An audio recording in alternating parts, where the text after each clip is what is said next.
What's up, everybody? Welcome back to another episode of 2 for 2, your sports podcast for the culture, by the voice of the culture. I'm your host, Keith. I'm here as always with my brother, Nell. We're back with another episode for you guys today, man. It's season 3, episode 78. It's Super Bowl week, so you know what time it is. Nell, good to see you, man. Good to see you as always, brother. A lot to talk about. Yeah, man. It's Super Bowl week. We got to talk about it, but the NBA just had to interject, man. And we gotta, before we can get to the Super Bowl, what's coming down the line this week, we gotta talk about the NBA trade deadline and the craziness that occurred over the weekend, brother. Let me drink my water. Hold on. It's crazy. How should I say this? The Los Angeles Lakers have officially acquired Luka Dončić. Top 5 player in the league. Went to the Western Conference Finals. Has broken more. He got some crazy triple-double record. And he's played, 5 years maybe? He's 25 years old. He's been traded, man. The Lakers got him. They gave up Anthony Davis. The official trade, what is it? The Lakers received Luka Dončić, Maxi Kleber, Markieff Morris, who returns to the team. Welcome back, Markieff. The Mavericks get Anthony Davis, Max Christie, 2029 Lakers first, and they got a third team in there with the Jazz, who they got Jalen Hood-Schifino and some second-round draft picks to make it all work. I mean, I feel like, how do you, before you go, how do you feel about this, man? What are you thinking? I mean, I was shocked like everyone, but after having some time to digest it, you know, I don't think this is as big of a fleece as a lot of people think. I really like the deal for Dallas. You know, in terms of Luka, I think obviously in that organization, you know, we've heard a lot about his conditioning and his effort defensively, and we can't forget that series against Boston in the finals. He was pretty much just a cone. Boston was directly attacking him on offense, and it was just easy blow-bys. And I mean, you could just look at the tape; it was just awful effort. And I think it's really hard to win a championship like that. Yes, he got them to the finals, but I think it's really hard to complete the mission at the end of the day when your best player is given that kind of effort defensively. And if there were concerns about, you know, his conditioning going forward, I understand it's shocking for, you know, somebody of this age at this caliber of play, already 5 All-NBA team awards. It's shocking, but I think it's hard to win a championship like that. You think about James Harden in his prime in Houston when he was getting 30, averaging 30, 10 and 8, whatever, one-man show offensively, and, you know, his effort defensively was in question. They couldn't get over the hump. You know, as great as he was offensively, that style of play just couldn't get him over the hump. And I know Luka just got them to the finals before, but I think Dallas with AD, this move, you know, AD has been talking about playing with a 5 because that's how they won a championship in LA. I think that's going to be a great fit for him. Let's not forget who Kyrie Irving is here. Like, you know, he gets buckets and bunches, and he was just as big of a reason for them getting to the finals last year, you know, than anyone. So, you know, he's still a great player in this league, and their defense gets even better with that front court and AD and Gafford and Lively, you know, Clay and Najee. So they've got some guys. I like their team. I think if they can put it together, they can make another run. As far as the Lakers, obviously this move, you know, sets them up for the future. But as far as the present with LeBron, right now they got no centers, no bigs. You know, if JJ Redick had a headache about defense before, probably gonna have you know, even more of a headache now without Anthony Davis. You know, by far one of the premier defensive players this game has ever seen, and still, you know, in his 30s, one of the best defensive players in the league. So the Lakers are going to be missing a lot defensively, and we talked about Luka and his, lack of effort defensively. So you add him and his ball dominance. It's going to be weird for the Lakers the rest of the season, but obviously it's going to be fun to watch. The NBA season really just started right now. It's probably the most involved and active, people have been with the NBA all year. It's pretty much taken over Super Bowl week, which is crazy to think about. So I'm excited to see how it all unfolds, but I think it's a win-win for both teams in this situation. Lakers got their star of the future post LeBron James era. Box office, international superstar in Luka. So, even with the questions, you hope that this lights a fire under Luka, and now, he's determined to stay in shape and, give it his all. At the end of the day, he's gonna get you 28, 8-8. Like, that's just what he's done his whole career, even with these question marks. But in terms of, now the pressure is gonna be on for him to deliver a championship in LA. With all the great names that have been synonymous with that franchise. So I think it's a win-win trade for both teams. That's interesting. I don't know if I thought you were going to say that. Be honest. I mean, I fear we're along the same wavelength, right? I don't think anybody really lost the trade, right? Or lost the trade rather, excuse me. No, I said it right. Lost the trade. But I think the Lakers are the bigger winner, I guess. And mainly for what you said about kind of what they just did for their future, right? The Lakers managed to always, you talk about those big name guys, the Lakers wouldn't be the Lakers without, right? They always find a way to get that next guy. And I just think about, Luka Dončić, 25, like you said, took the Mavericks to the finals just last year. And I agree, he was really, really bad defensively. Really bad defensively. And we know that. He was really out of shape. We know how Luka is, and it is reminiscent of James Harden. But my question to the Mavericks is, if you know this is your guy, this is your franchise, and we know his shortcomings, unless, of course, there's something on the inside where they know it's like flat out, we've tried everything we possibly could, and he just doesn't want to do it. But I just don't see how you don't get every resource possible invested, possibly that you can, to invest into ensuring that his weight doesn't fluctuate. His body at the very least is in the right shape. And I know a lot of that is on Luka, but Can't control a grown man. But if I'm the Dallas Mavericks, I'm like, this is my franchise. I have the next guy. You think about Luka, untouchable, right? Like, you thinking he's in the league, you probably thinking maybe 3 untouchables, if that. And Wemby, you're thinking Luka, and then I'm saying probably Shea. Like, we're not doing this on here. But my point, there's a guy that's considered like that, and you can't figure it out. But I mean, whatever the case is, you get. Hey, like Nico Harrison said, defense wins championships. And I respect it. That train of I thought. can't be mad at him. But my thing is then with We've the seen Mavericks, a lot of great offensive talent come in this league and have yet to get over that hump. The problem isn't not always their fault. Got to have great teams to win it. Do you trust injury-riddled Anthony Davis, though? He has to hold that together for you. I agree with you. Kyrie Irving, I think he's been relatively healthy the last 2 years. So I'll trust that. Obviously, Kyrie, it's a bit more of a risk. Similar. Your two guys are just risky now. Kyrie was healthy last year for the playoffs. At this point, every star in the league is a risk. At this point, it feels like. That's fair. And I mean, I agree that Dallas, I feel like Dallas with this roster is tough. Ain't that many Ironmen in the league anymore. They all play for the Knicks. Come on. You know that. Don't do that. So someone pull a hammy. Y'all was trying to hurt us the whole series. Right. Move on. Thank you.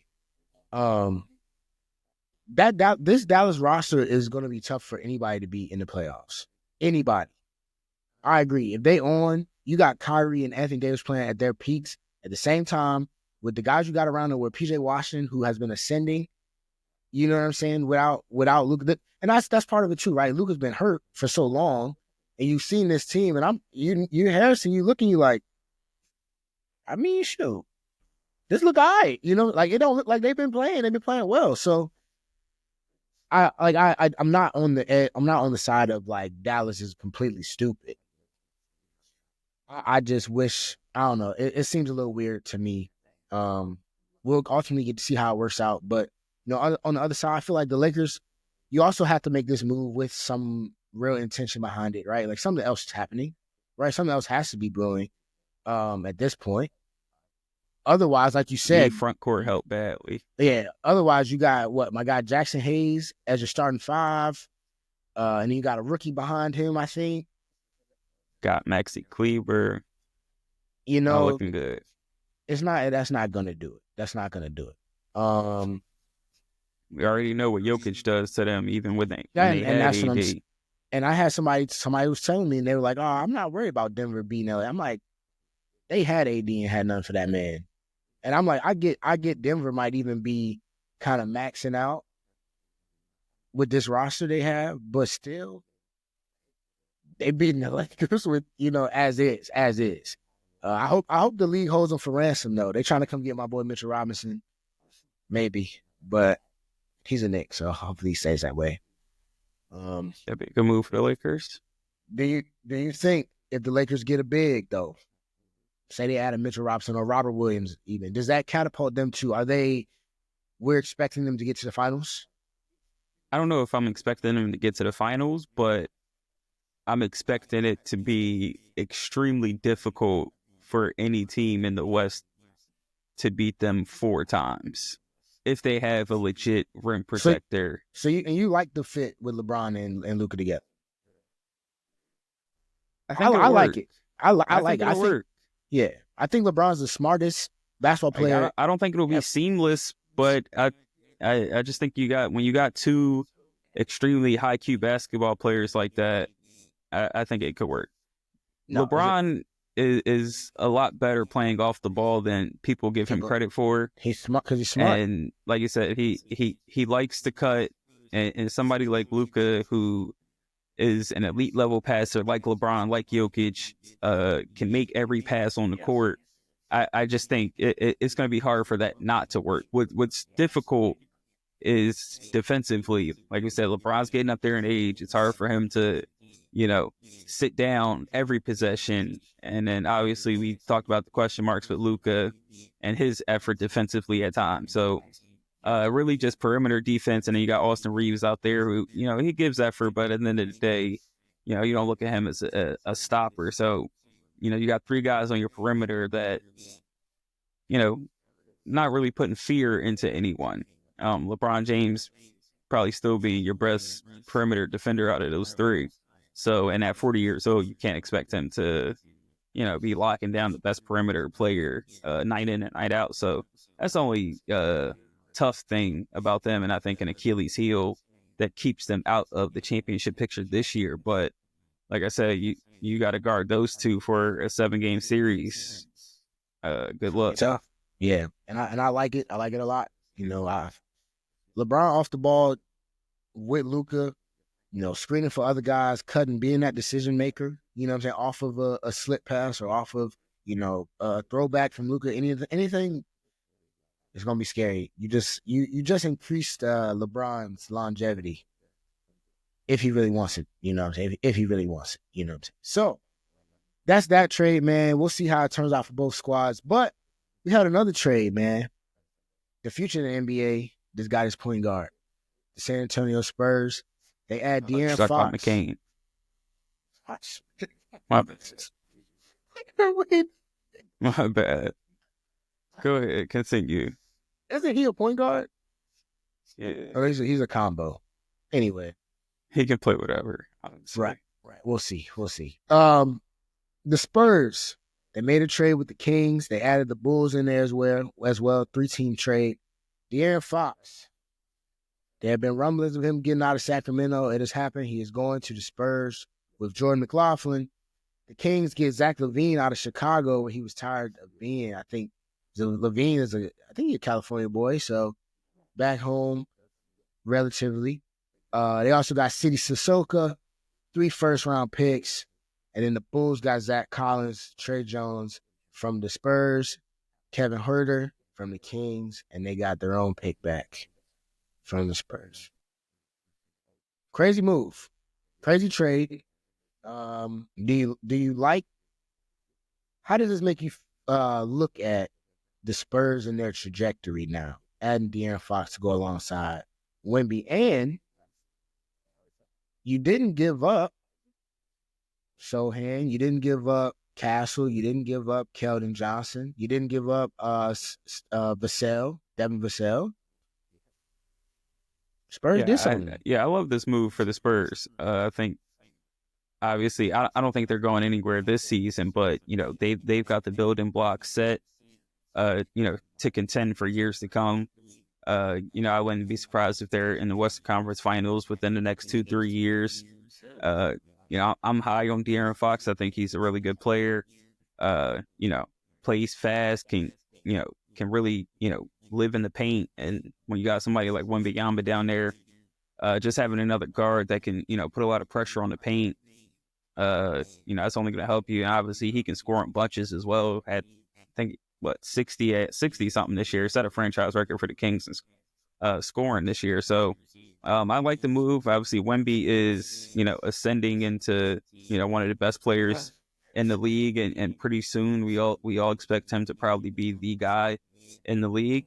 So to have a guard of Fox caliber, it's definitely going to be good for them moving forward. It'll be interesting to see how they build out the rest of the team with now you got Castle and CP is still on the roster, and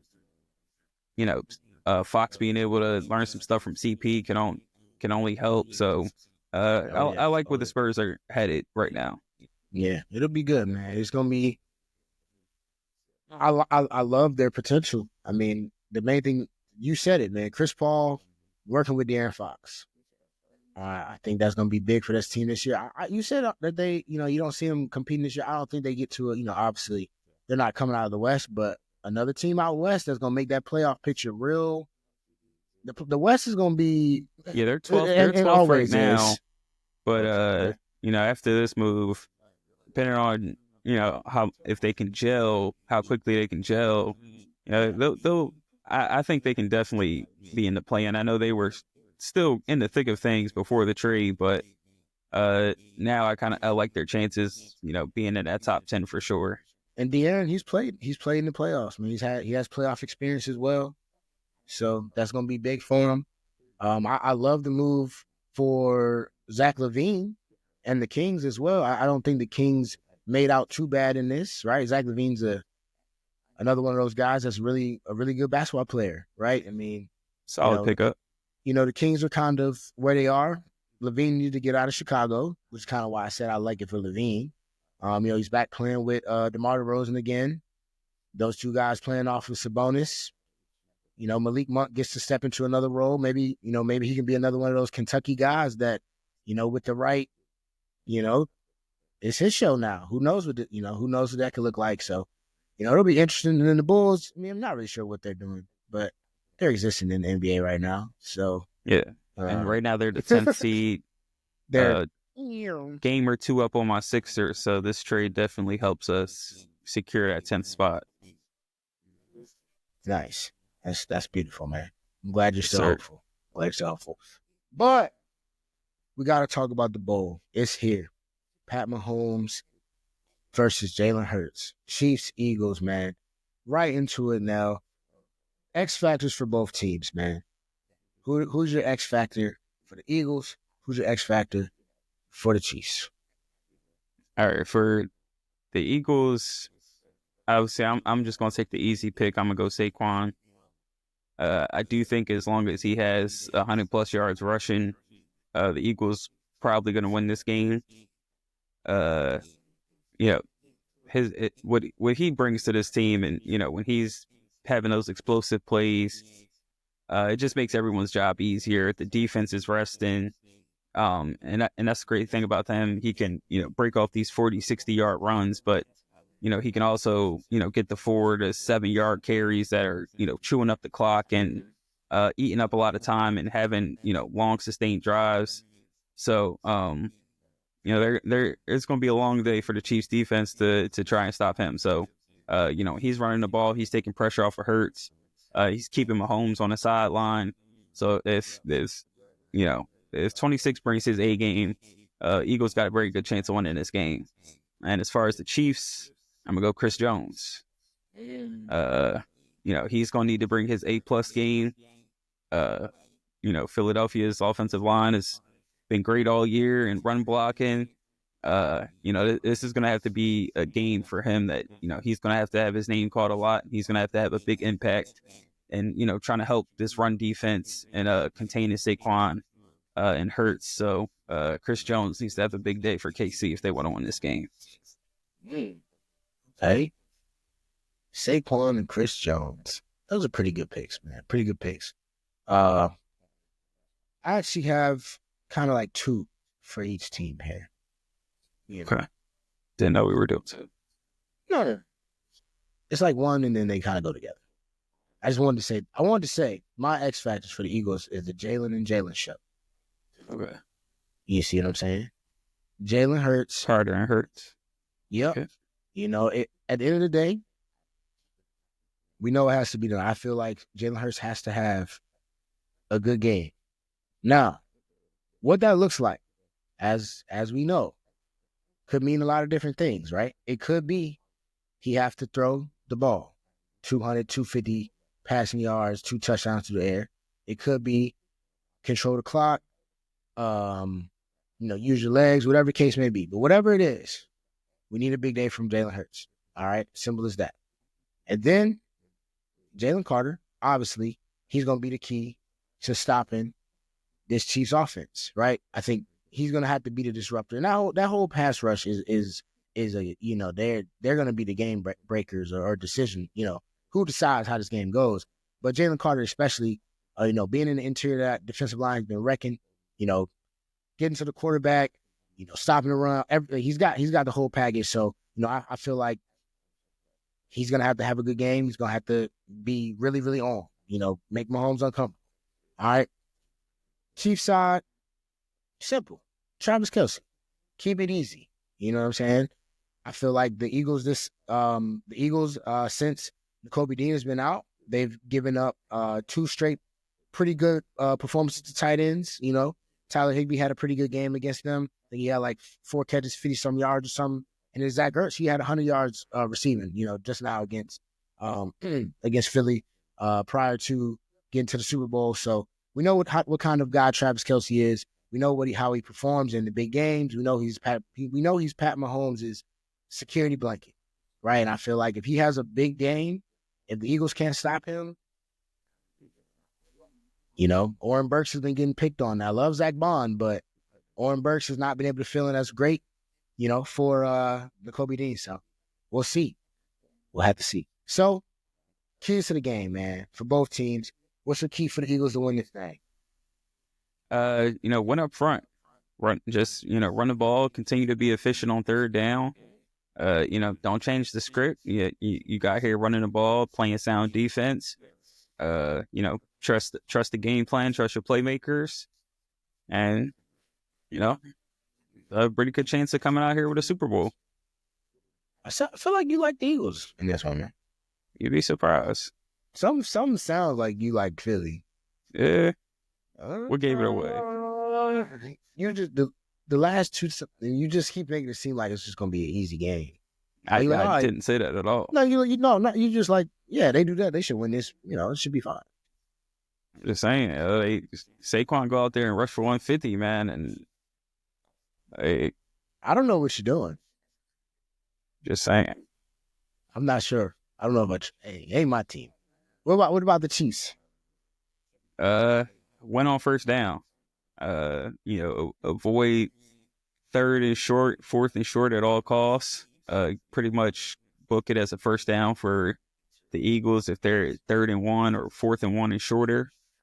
and don't settle for field goals. More so early in the season, the struggles Casey had offensively, they've kind of broken out of that of late, since December. But this Eagles offense can be explosive, through the air or on the ground. So we saw early in the game against Washington, when that game's close, they were settling for field goals.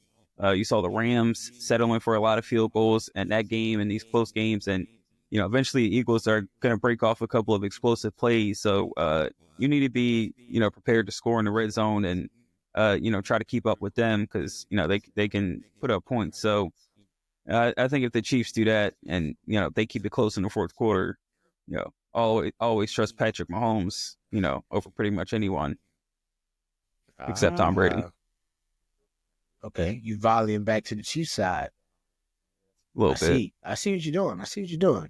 Keeping everybody on their toes now with this pick. Huh? Okay.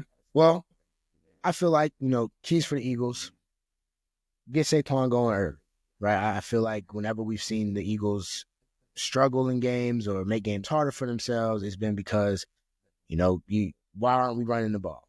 Why aren't you, why does Saquon not have the ball? We know what kind of defense Steve Spagnuolo runs. He's ultra aggressive all the time. You got to do different things to get Saquon the ball, screens, short game, whatever it takes. It has to get going. Like you said, if he can get to 150, I like the Eagles' chances as well, right? Like if you can get this guy the ball and he can, I always say 26 game break. I mean, it's honestly just a law point of numbers at that time, right? Like, hey, if you give it to him 8 times, he got a good chance. One of them Jones is going, so you gotta get the man the ball. If they do that,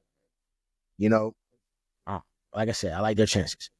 Chiefs side, how do you stop the Eagles front seven? I kind of talked about it, with when I mentioned Jalen Carter earlier, but they have other guys. Nolan Smith has come on very strong as of late. They still got Josh Sweat, Milton Williams, Jordan Davis, those guys up front.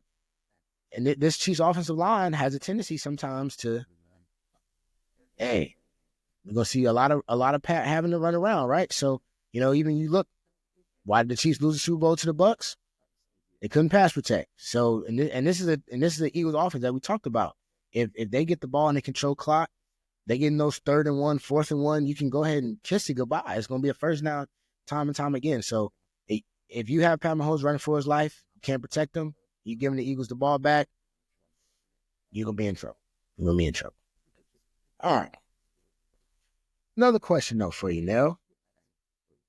Because it feels like I said, it's why it kind of feels weird that you're leaning Eagles for me here. But if the Eagles do not win this Super Bowl, do we look at this season as a failure? I think in many ways you would have to look at this season a little bit as a failure. I think with how stacked this roster is,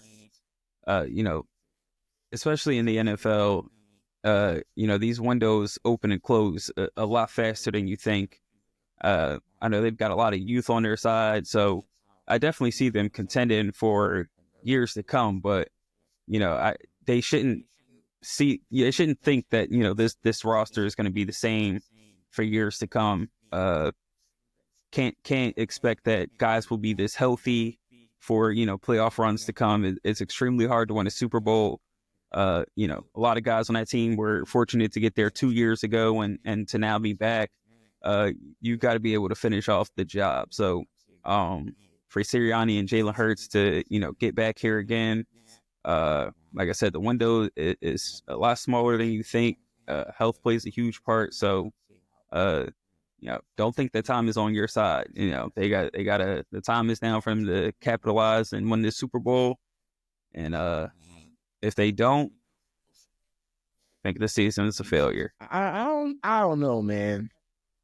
I don't know. I feel I don't see it as a failure. I feel like as hard as I am on Eagles fans and Eagles in general, it's still hard. It's hard to win this. It's hard to win the Super Bowl. It's hard to win the Super Bowl, and that is the ultimate goal. I know, but and if you lose, you failed at that goal. The main guys will still be around right? They'll still be around. I can't say it's a failure if you make it to the bowl. It's disappointing, right? Sure.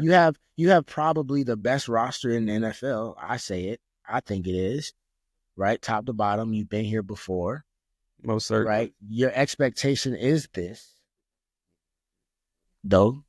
Some may say that everybody hates the Eagles, and doesn't they? I still don't think it's a fit. I can't do that, because they It's did. fine. And okay, and I think honestly, what hurts it is that they playing Pat Mahomes and the Chiefs. I'm gonna be real. If they were playing Baltimore, if they were playing Buffalo, any other AFC team, and they lost, I'd be like, ooh, because just like then you need to have to beat that guy. We know most I'm people not. die on this hill. I just roster stacked on both sides of the ball. So I get it, and it'll be stacked next year. you hope. It'll We said happen. that about the Lions last year. What about them? Oh, I That mean, they'd be hey, primed for a Super Bowl run. they were primed, and they failed. Injuries, and exactly, injuries took a toll on them. But they looked like the best team at one point. Do you think? Who do you think looks? Do you think the Eagles have not looked like the best team since what the playoffs started? Yes, which is why they need I to see. That's why you capitalize say they got and on. I get you. and I'm not win gonna the put Super the. Bowl. I'm not gonna say they're failures.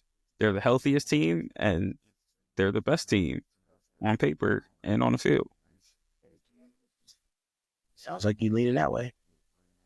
We'll see. I So with that, do you think there's actually any pressure on the Chiefs to win this? Like, does it matter? don't think so. I It's don't just think another Mahomes day. will catch. I don't think Mahomes will catch any slander if they lose this one. I mean, they're already a dynasty. Wow. His playoff resume is what it is: 17-3. Never lost in the divisional round. So I mean, people are just waiting for him to lose. But what are you gonna say? He finally lost in the Super Bowl. I mean, he'll still have what 3 of them things, right? So, and Feel it. odds I are they'll feel it. probably be back in the Super Bowl again next year with I another feel it. chance. So, I I feel don't it. think there's any pressure. Only like at this point, he's just contending with Tom Brady. It's just everything's in contention to be for him probably the best quarterback ever. Um, he's already cemented himself as the best quarterback of this generation, this era. So, I mean, there's really no competition in the league for him. So, if he loses this one, I don't think we'd look at Mahomes any differently. I mean, I some mean, people yeah. say it's a miracle. He went 15-1 with this team. Well, 14-2. No, 14-3 or 15-2. One of them. I forgot it's another extra game. Yeah, so I mean, yeah, no I pressure. get that. I get that. I mean, pressure, not really. I mean, I'm with you. Like I don't think we're like the sky is falling if they do lose. But I mean, I don't know. It's a Super Bowl. The amount of people that want to see him lose, I think it probably adds a little pressure to that, to them because of the simple fact that, like, I mean, people hate watching. You gotta. What? Keep hating. It's not like You he must be doing better something win. great. Like Must be doing something great. I feel like the like they better win is more on the Eagles than it is on the on the Chiefs. So Sure. I mean I get that. So I mean, shit, hey, who's winning and who's MVP? Shocker here, but I'm going with the Eagles. And Jalen Hurts is your Super Bowl MVP. It's not how I want it to go down, but just feel like that's how it's going to happen. Wow, man, that is a shocker. They have a score. I'll go 30. I'll go 34-27. You know, nah, that's kind of draw. I'm not going to disrespect KC's defense like that. Hey, the last one was what, like 35, 33? It was. I'm going to go 28, 24. That's interesting. That's interesting. I've already caught a lot of heat this year. You know, I'm not afraid to die on the sword. Nobody here thought I was going to pick the Eagles. And so I'm not. Mostly because I'm on record multiple times saying I'll never pick against Pat Mahomes in a big game. So if nothing else, I'm merely being a man of my word. I was married about it like this. Being a man of my word. And I think Pat Mahomes wins the Super Bowl MVP because if he wins the Super Bowl, obviously he's going to probably get the MVP award. Unless, like, somebody catches a pick six or something. Yep, that's usually how it goes. Right, like Trent McDuffie MVP because he caught a pick six. Something crazy. And I'm going to go Chiefs 31, Eagles 27. And I know my Eagles friends are going to be upset. And I might end up on somebody's YouTube video if they lose. I mean, if they do manage to win. But I want it to be known that outside of the fact that I said I'll never pick against Pat Mahomes, if the Eagles were to win, I'm not, like, surprised, okay? Like, I'm not, like, everything's not riding on this for me, people. I'm just, like, it's cool. Like, just got to put that out there before. You know what I'm saying? It's just like, nah, Keys, you was hating. Like, bro, no. Like, I'm just saying, I said I'd never pick against Pat Mahomes. So here I am, not going to pick against Pat Mahomes. I don't just want y'all to know bad. Before we got started, he said, I'm ready to hate. That is it. But I didn't even hate. I changed my mind. I might be hate watching. No hating here. Y'all know Mel is not. EAGLES, Eagles. At least I'm up front with mine, bro. Like, that is great. Nah, let's get it. Let's go. Hey, man, 31-27 Chiefs. Pat Mahomes gets another one, and then I can have a great, great Sunday night. A great Sunday night. Great Monday morning, Tuesday morning, Wednesday morning. But if the Eagles win, I'd be happy for them, you know? Here's what it is. Sort of. I'd be happy for my friend DC. I'm going to be honest. The rest of y'all Eagles fans, I don't really care how y'all feel. But my boy DC, I know how this is going to make him feel. So I want him to be happy. So DC, if you hear this, I'm only saying this for you. Because the rest of my Eagles friends that are fans, Eagles fan friends, we can get to talking today. For the moment you hear this. That's all. I'm all in now. You see, I ain't got my green hat on today. I wish him nothing but bad luck. We're going to see, man. Should be a good game. Hey, man. And technically, I got to pick against you, too. I wasn't going to let you just win. It's over. Yeah, I know. I want to rub it in. I want to beat you one more time. Where? Here I am. I dare you to beat me on this. I bet you do. I bet you do, man. But hey, that's going to do it for episode 78, folks. You know, it was fun to come on here as always. The NBA, like Nell said, the season has officially begun. They were talking about the ratings, but look at them now. And the Super Bowl is upon us, man. It's going to be a good one. You know, all jokes aside, it's going to be a fun one. Super Bowl rematch. Eagles, can they get back, or is Pat Mahomes going to walk off again? And we're going to just say, can he ever lose? We'll see. 2 for 2 will be here with y'all. We appreciate all the love.